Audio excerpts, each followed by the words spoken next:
spoken about the tariffs that you want to impose on Norway. Is there a chance that you can lower them even lower those tariffs? And we understand each other very well. I think we'll have no problem. You think that we will get an agreement with Norway? No problem whatsoever with Norway. Mr. President, Mr. Possible visit to Norway?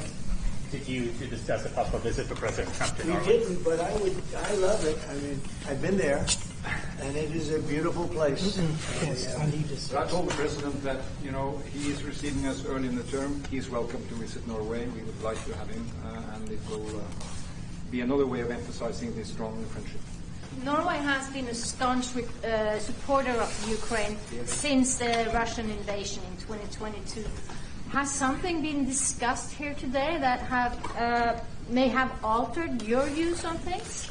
No, we want to, very simply, I have no allegiance to anybody. I have allegiance to saving lives, and I want to save a lot of lives. A lot of young people, mostly young people. It's the war. It's the soldiers. And if we can do that, also, as you know, I got started because the money that's been spent on this war is insane. It should have never happened. And it would have never happened if I were president.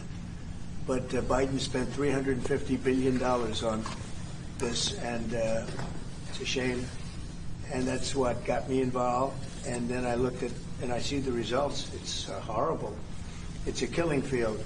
5,000 soldiers a week on average.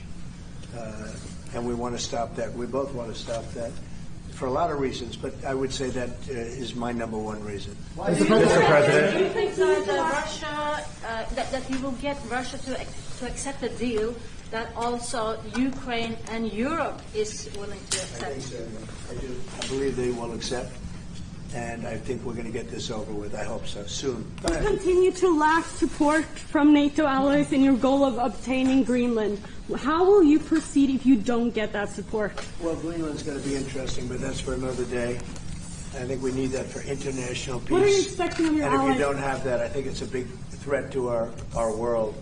So I think Greenland's very important for international peace. Yeah, please, go ahead. Mr. President, this morning in a Truth Social post, you used the words, Vladimir, stop. That seemed like a slightly different message, a personal message. What is your level of frustration with President Putin at this point? Night. I wasn't happy with it, and we're in the midst of talking peace, and missiles were fired, and I was not happy with it. That's what I meant, and that's, what and if the bombs keep, if I could follow up, if the bombs keep, I'm sorry, if the bombs keep falling, will you consider additional sanctions toward Russia, or what will you do if President Putin does not respond? That question in a week. I want to see if we can have a deal. No reason to answer it now, but I won't be happy. Let me put it that way. Things will happen. Why are you not putting more pressure on Russia? I know a lot of Europeans would like to see that. You don't know what pressure I'm putting on Russia. They're dealing. You have no idea what pressure I'm putting on Russia. We're putting a lot of pressure. Can you maybe tell us then? What kind of pressure are you putting on Russia? And Russia knows that, and some people that are close to it know, or he wouldn't be talking right now. The Prime Minister understands that better than anybody. He wouldn't be talking right now. He's talking, and we're putting a lot of pressure. I think he wants to make a deal. We're going to find out very soon, but it takes two to tango. And you have to have Ukraine want to make a deal, too. And they're being hit very hard, and I do believe they want to make a deal. But do you still agree that Ukraine have to give some territory away to win peace? Well, it depends what territory. They've been fighting. They've lost a lot of territory. And we'll do the best we can. Working with Ukraine, we'll do the best we can. But they lost a lot of territory. When you say Crimea, that was handed over during a president named Barack Hussein Obama. That had nothing to do with me, Crimea. That was 11 years ago with Obama. And they made a decision. There wasn't a bullet fire. There was no fighting. There was no anything. They just handed it over. Now they say, well, can you get it back? I think that's going to be a very difficult thing to do. That was given by Barack Obama when he was president, not by Donald Trump. Thank you, Mr. President. Mr. President, you have a peace proposal that you put on the table. It's a 30-day ceasefire proposal. Your national security team presented it to both Ukraine and Russia. 2 months ago, Ukraine agreed to that ceasefire proposal immediately. Russia has not. And my question is Russia the obstacle to peace based upon that, just getting to that 30-day ceasefire? I don't think So I think that they both want peace right now. They're ready to do something. We'll see what happens. Complicated, very complicated. But I think they are both very much looking to make a deal. Marco, what would you say? Well, first of all, what was put before our partners was options to discuss about things that it would take to end a war. This war is endable. Both sides just have to agree to it. We've shown them a pathway forward. We've discussed those ideas. There was a good meeting yesterday. There'll be good meetings over the weekend. We've shown them the finish line. We need both of them to say yes. But what happened last night with those missile strikes should remind everybody of why this war needs to end. It's horrible those missiles landed. What's even worse is there are today people that were alive yesterday that are not alive today because this war continues, and the president wants to stop it. And everyone should be thanking the president for being a peacemaker and trying to save lives. That's what we're trying to do here. It's not our war. We didn't start it, as you know. But we're trying to end the dying. We're trying to end the destruction.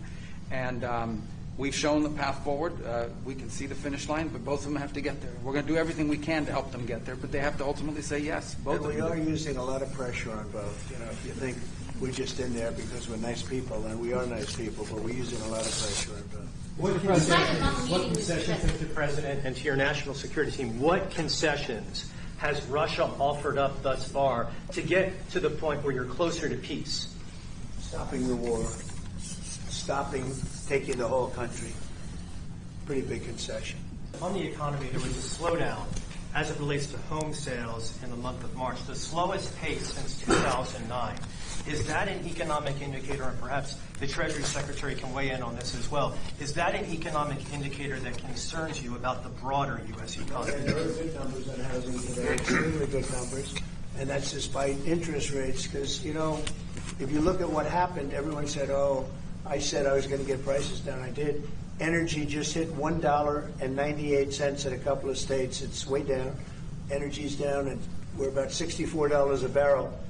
When I came in, and we were looking at $89, $90, $95. And by the way, that helps us solve the war too. Having those energy prices is a big incentive for Russia to also agree with solving the war problem.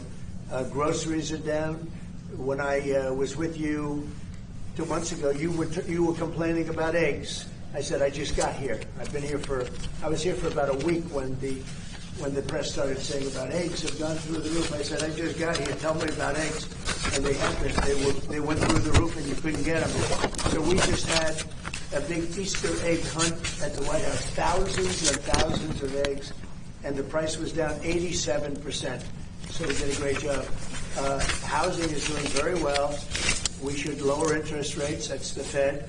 I hope they lower interest rates. That's a smart thing to do. Be ahead a little bit, although already it's a little bit late. But in the end, we just have a great country. We have a very strong country, and we have every other country. I can't think of one country that doesn't want to negotiate a deal. And they either negotiate a deal or we set a deal that we think is fair. Because we don't have to go through all of these. It would be physically impossible.